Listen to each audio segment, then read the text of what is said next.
Olá, você assiste agora ao último dos especiais de aniversário do Negócios e Soluções. O programa é o resultado da parceria entre a TV Cultura e o Sebrae São Paulo.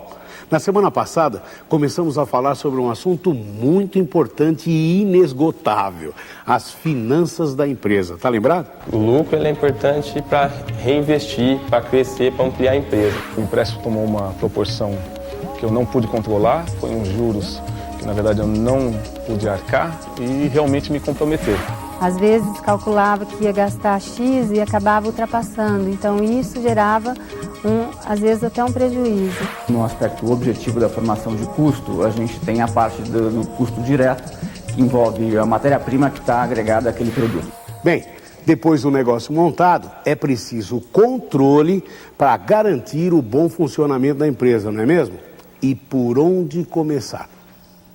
Isso é melhor a gente perguntar para os nossos convidados, Antônio Carlos de Matos e Luiz Alberto Lobrigatti, consultores do Sebrae São Paulo. Começa, Lobrigatti, como o empresário deve dimensionar o tamanho do estoque?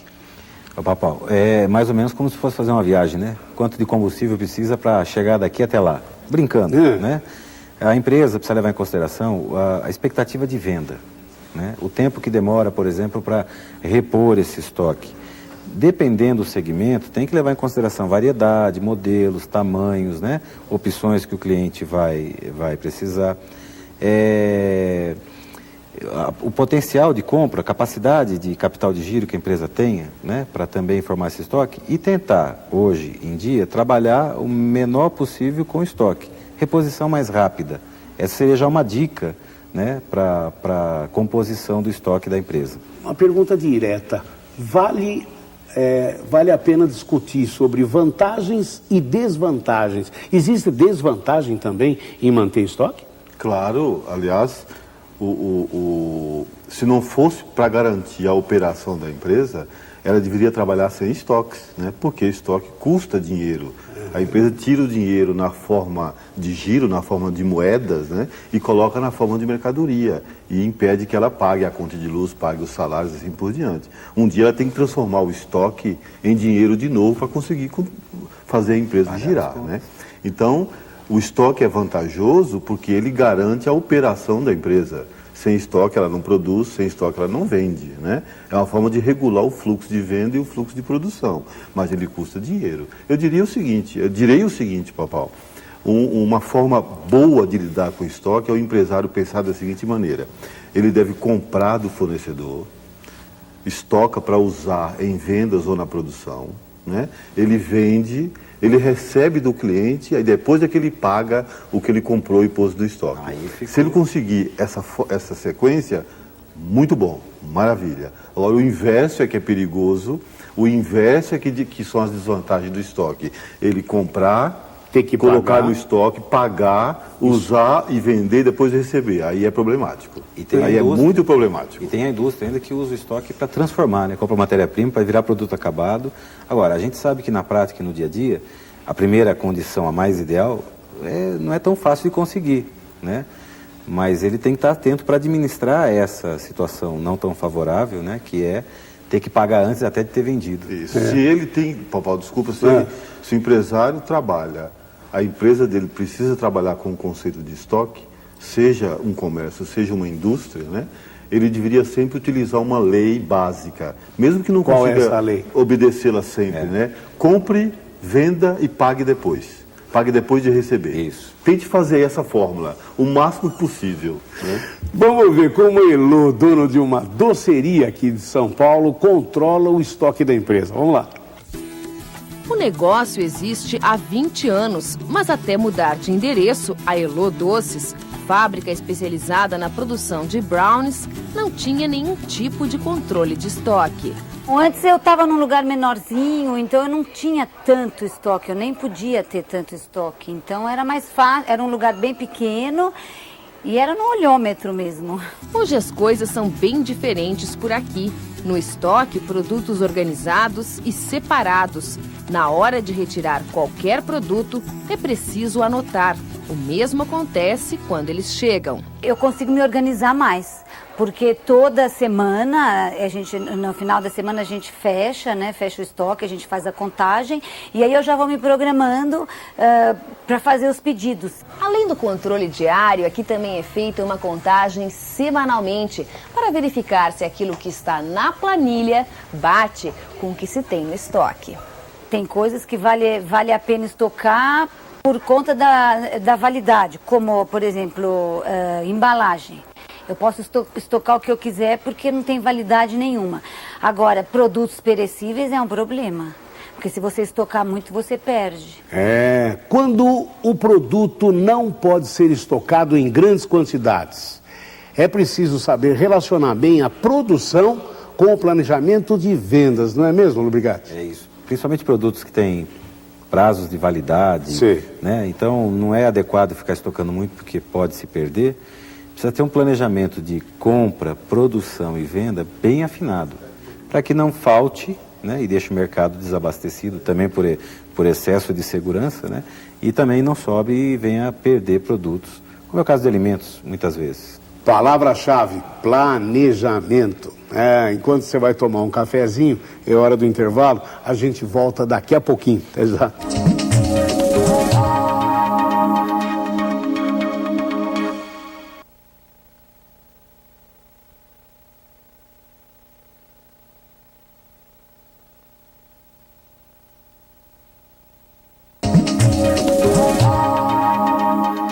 O Negócios e Soluções está de volta com a presença do Matos e do Lubrigatti, consultores do Sebrae São Paulo.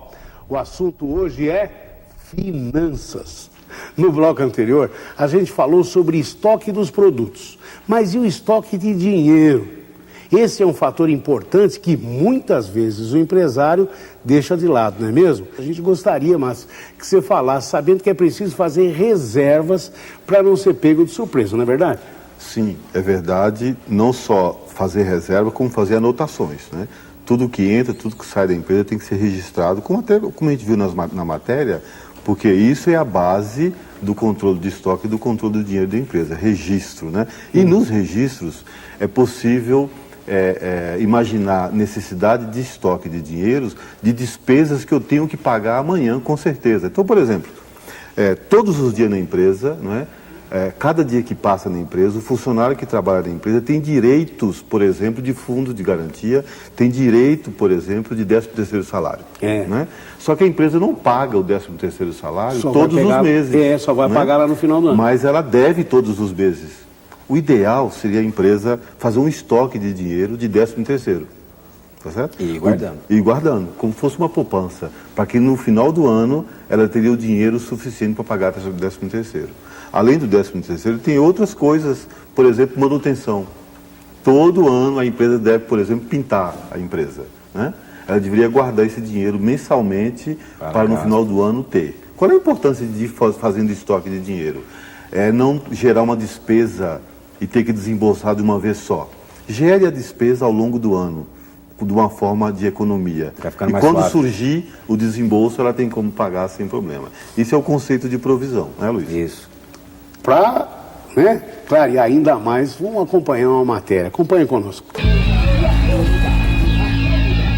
Esta pequena empresa que fornece informações sobre editais de licitações públicas surgiu em 1999 e aprendeu a importância de se organizar e fazer uma provisão financeira.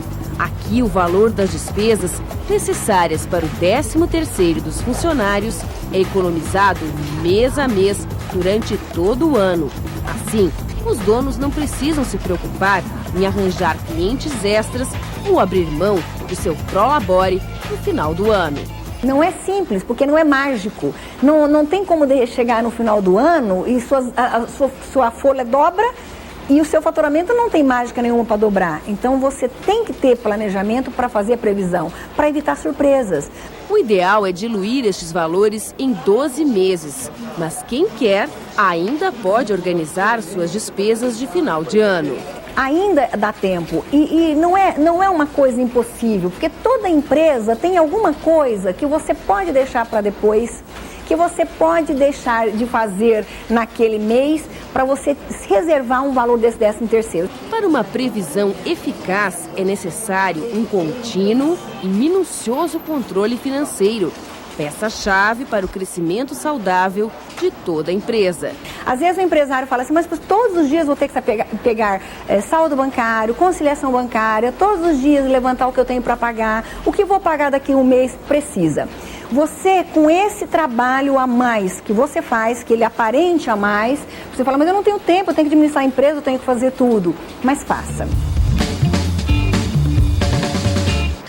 Acima de tudo, o empresário precisa ser planejado, fazer o seu planejamento, precisa ser organizado e disciplinado. E eu pergunto, quais as principais dificuldades para essa provisão que foi discutida aqui, obrigado? E são muitas, viu, Papal? Porque o pensamento é esse, guardar para ter quando precisar. Mas da onde vem, né, essa fonte de dinheiro para guardar? Normalmente vem das vendas, então precisa planejar quanto deve vender todo mês para pagar 13º, manutenções e outras despesas que normalmente são anuais, por exemplo, seguro de carros, seguros de prédio, etc.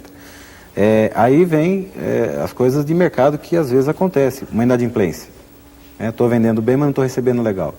Vai complicar esse provisionamento, vai precisar de dinheiro de provisionamento para socorrer um outro gasto de repente.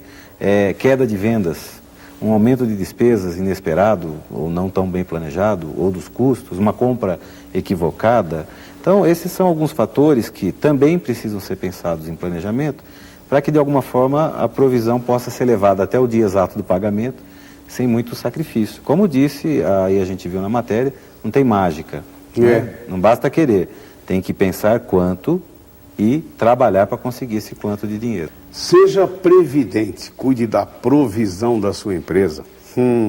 Outra vez, hora do cafezinho, rápido intervalo e voltamos já já.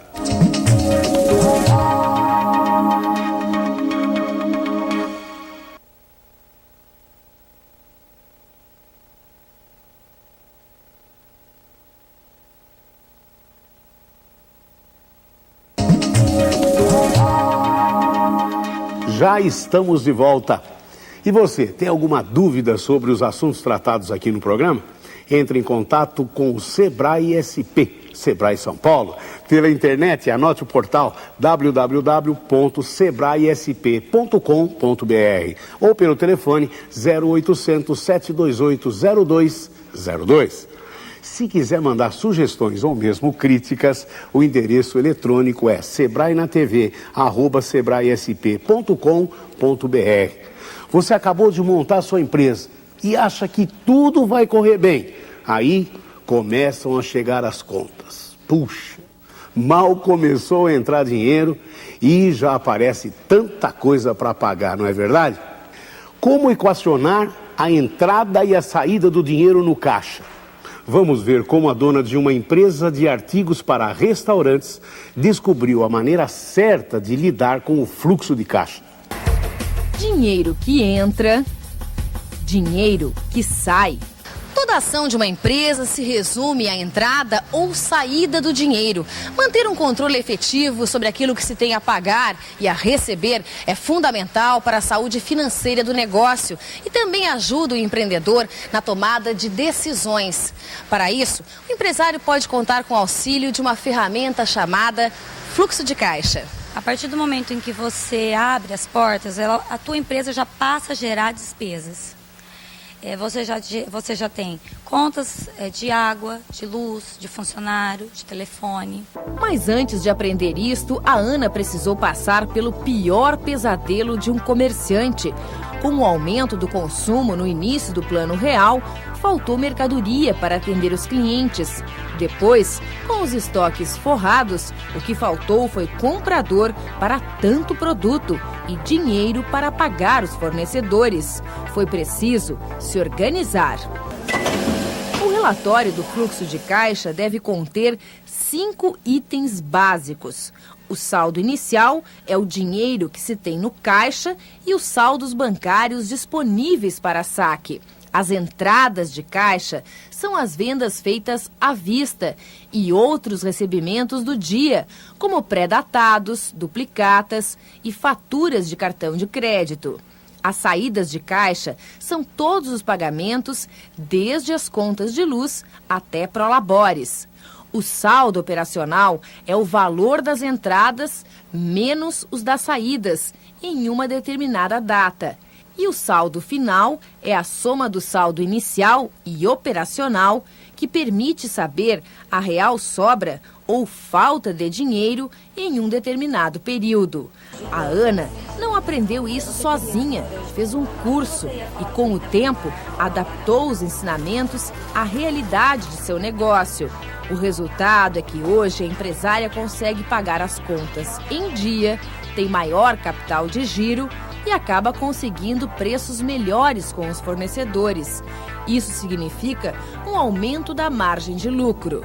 Você dorme mais tranquila, porque você sabe que as suas contas vão ser pagas no dia seguinte, que está tudo controlado certinho, que independente do que você vender ou não vender naquele dia, você vai ter certeza de que naquele dia os seus compromissos vão ser honrados. Hoje eu consigo enxergar o futuro da minha empresa. Se Deus quiser, é daqui para melhor. Estão com a gente aqui no estúdio o Matos e o Lobrigatti, consultores do Sebrae São Paulo e especialistas no assunto.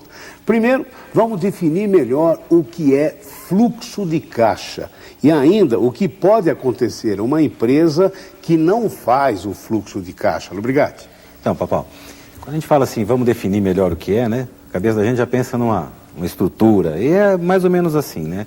Fluxo de movimento, caixa do dinheiro. Então, é nada mais do que acompanhar a movimentação do dinheiro na empresa. E quais são as movimentações do dinheiro na empresa? Entrar ou sair. Quer dizer, fica um tempo ali, às vezes, né, em saldo de caixa e tal. Então, o empresário deve levar em consideração que, nessa questão do fluxo de caixa, pelo menos duas coisas são importantes. Existe o dinheiro que está entrando e saindo agora, hoje, nesse dia, né? Vai sair amanhã, vai entrar amanhã, vai ter um saldo de caixa hoje, um saldo de caixa amanhã. Mas tem também já uma previsão de movimentação desse dinheiro. Quanto vai entrar o mês que vem? Quanto vai sair o mês que vem? Que cenário é esse que eu vou estar vendo? Vai estar faltando dinheiro? Não está faltando dinheiro? Vai dar para pagar as contas? Como vimos na matéria, né? E com isso ele tirar o melhor proveito da gestão de tudo na empresa, também através do fluxo de caixa. E tem uma questão importante nessa questão de fluxo e de caixa que o Luiz levantou, que é o domínio do negócio, né? O lucro da empresa, que é o que interessa no final das contas, ele só é gerado se o empresário tem domínio do negócio, né? E o domínio vem, incrível que pareça, pela organização e controle, né? Então o fluxo de caixa, pela experiência que nós temos no Sebrae, Papá, o fluxo de caixa é uma coisa temida pelos empresários, é uma coisa, é complicado, mexe com números, bicho de sete cabeças. Absolutamente não é isso, é uma coisa muito simples, requer só organização e disciplina. Registre os pagamentos que você tem que fazer por data, registre, escreva, é um ato de escrever, de registrar. Registre os seus recebimentos por ordem de data, né? E cruze, sincronize, para que numa certa data você consiga diferenciar, diminuir os recebimentos que você tem com os pagamentos, tá certo? A questão mais importante no fluxo de caixa é que registrar pagamentos e recebimentos costuma se fazer pela duplicata, né? Que você tem com o fornecedor ou duplicata que você tem com o cliente. Então você tem um papel na mão, está olhando, né? Mas aí entra o bloco anterior que nós comentamos aqui das provisões, né? Você não tem duplicata de 13º salário. Exatamente, só vai vencer lá na frente. Então você tem que lembrar de incluir essas despesas, de provisões, por exemplo, né? Olha, aqui haverá um desembolso X de 13º salário. Aqui haverá um desembolso X pelo pagamento da manutenção, tá certo? Além das despesas correntes também. Né? Organizando isso, você tem domínio da empresa. Mas quando a gente falou muito sobre as dificuldades que tem, mas normalmente o empreendedor é um homem de ação, é um homem de vendas, é um homem de ir à luta, de estar na rua, ele normalmente é o maior vendedor da sua empresa, ele pode ter uma equipe de 30, mas ele conhece mais do que ninguém. Esse homem na rua, na ação, na luta do dia a dia, como é que ele faz esse controle lá dentro? Quer dizer, é importante que ele tenha a retaguarda de um bom profissional para fazer isso daí, ou não? Tem que ser mesmo o empresário. Como é que é isso aí? Tem algumas questões que devemos deixar claro para os empresários, porque isso parece confuso, né? Então, o empresário deve trabalhar para o negócio, fazer o negócio crescer, dar certo, lutar no mercado, buscar ideias, assim por diante, né? Ele não deve trabalhar tanto no negócio. Depois que a empresa está viável, a estrutura dele deve fazer o negócio funcionar para ele. Uma estrutura administrativa e de operação, pessoas. Ele tem que ter pessoas para fazer os trabalhos de controle para ele. Ele tem que tomar decisão, né? Quem organiza são pessoas que ele deve treinar, deve ter com ele como parceiros, como empregados, né? Isso é fundamental, porque se ele passar o tempo registrando, isso é um trabalho de auxiliar. O trabalho do empresário é fazer negócios, né? Então a hora dele, o tempo dele, ele deve aplicar isso em coisas mais rentáveis, como fazer negócio. Como ganhar mais dinheiro. Exatamente. Pensar em coisas para ganhar mais dinheiro. E o que sobra para ele? Fazer a organização. Ele deve dizer para os empregados o que os empregados devem fazer para ele, né? E quando ele faz negócios, tá certo? Quer dizer, continue na luta, é isso aí. No programa de hoje falamos sobre muitos assuntos muito importantes. O que vamos fazer agora? Fazer um resumo da ópera, para que você anote aí, deixe anotadinho o que vale lembrar desse programa. Lubrigatti, pergunto, estoque, qual o resumo, qual a síntese que podemos deixar para o nosso empreendedor amigo de casa? Uma boa visão de venda e uma boa visão de necessidade quanto de estoque, né? Conciliar essas duas coisas. E como foi dito, fazer de tudo para conseguir que a mercadoria seja vendida e recebida antes de ser paga, né? Ao menos que seja vendida antes de ser paga. Fundamental. Fundamental. Matos, provisão. Síntese.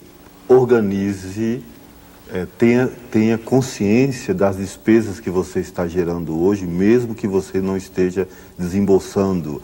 Considere uma visão de despesa diária e registre isso e guarde esse dinheiro. Guarde numa conta, né? Esteja usando, mas saiba que você tem que pagar isso no futuro para que você não tenha surpresas. Provisão é o contrário de surpresas. Não tenha surpresas na sua empresa. Lubrigatti, fluxo de caixa. Para encerrar o assunto de hoje. Também planejamento, né? Controle, organização, disciplina, comprometimento com o negócio. E vai precisar, né, ter planejamento de venda, planejamento de compras, porque o fluxo de caixa também é uma das melhores formas de se administrar todo o capital de giro. Caixa, vendas a prazo e também os estoques. E ainda falando em caixa, né, que o empresário se policie na questão de ter o seu dinheirinho pro labore previsto ali e respeitar esse valor. Que pena que o tempo acabou, mas você viu que o assunto não, né? Então agradeço ao Matos Lubrigatti e na semana que vem a gente volta com assuntos muito importantes para você, empresário que acompanha nosso programa. Por enquanto, obrigado pela audiência. Até a semana que vem. Tchau.